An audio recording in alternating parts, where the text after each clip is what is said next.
Se nkun Prim Ministru ta' kulħadd u tul dal-5 snin il-bib tiegħi se jkun miftuħ għal kulħadd. Għal dan Joseph Muscat waqt konferenza tal-aħbarijiet fl-okkażjoni tal-100 jum ta' dan il-gvern.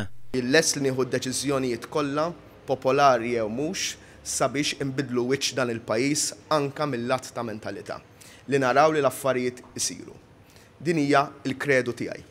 Il-kredu tiegħi li fil-waqt li ssir ġustizzja ma' dawk illi batew inġustizzi naraw li naqalbu folja ġdida fil-paġna ta' dan il-pajjiż ħalli uliedna ma jsofrux minn aktar inġustizzi. U iva, il-bib ta' dan il-bini huwa miftuħ bħal bibin tal-gvern għal dawk kollha illi lesti illi jaħdmu magħna.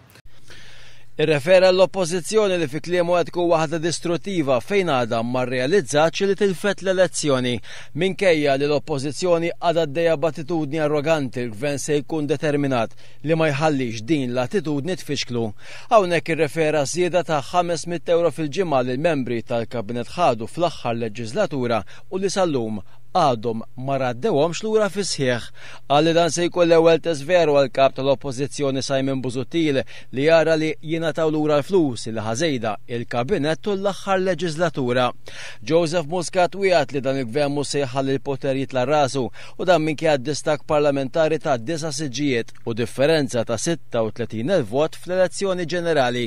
Il-Prim Ministru Joseph Muscat irrefera għal diversi inizjattivi li ttieħdu mill-gvern fl-ewwel 100 jum tiegħu, fost oħrajn it-tnaqqis fit-tariffi tal-MEPA li lokandi li jinsabu f'żoni turistiċi se jkunu jistgħu jollu b'żewġ solari u l-ftehim iffirmat il-ġimgħa li għaddiet biex isir studju dwar il-possibilità ta' pont bejn Malta u Għawdex. Dwar il-qasam edukattiv semma kif twaqfet strateġija nazzjonali kontra l-illitterizmu waqt li ser jintefqu 15 miljun euro fit-tiswija u manutenzjoni ta' skel eżistenti. Il-Prim Ministru Muscat semma l-istrateġija tal-Jobs Plus li permezz tagħha se jkun hawn child care centers b'xejn għal kulħadd. Semma kif dan il-gvern se jkun għaddej bi proċess ta' konsultazzjoni fejn refera għal laqgħat pubbliċi bit-tema Gvern illi jisma' li għaddej bħalissa u li jiġu fit-tmiemhom nhar it-tlieta li ġejjin. Joseph Muscat irribatta l-kritika ta' min jgħid illi dan il-gvern huwa magħmul minn kabinett li ma jispiċċa qatt. Intqal ċaru tont fir-rapport tal-Partit Nazzjonalista. Is-sajż żgħir tal-kabinett fil-leġislatura preċedenti wassal għal distakk bejn il-gvern u l-poplu. Jien nemmen li dan huwa s-sajż ideali ta' dan li għandu jkollu kabinett.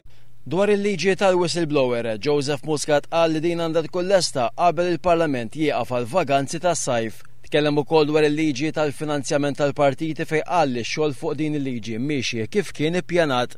Dwar l-excessive deficit procedure, il-Prim Ministru Joseph Muscat esprima l-ottimizmu tiegħu li sa tmiem din is-sena id-deficit ta' pajjiżna jinżel taħt 3%.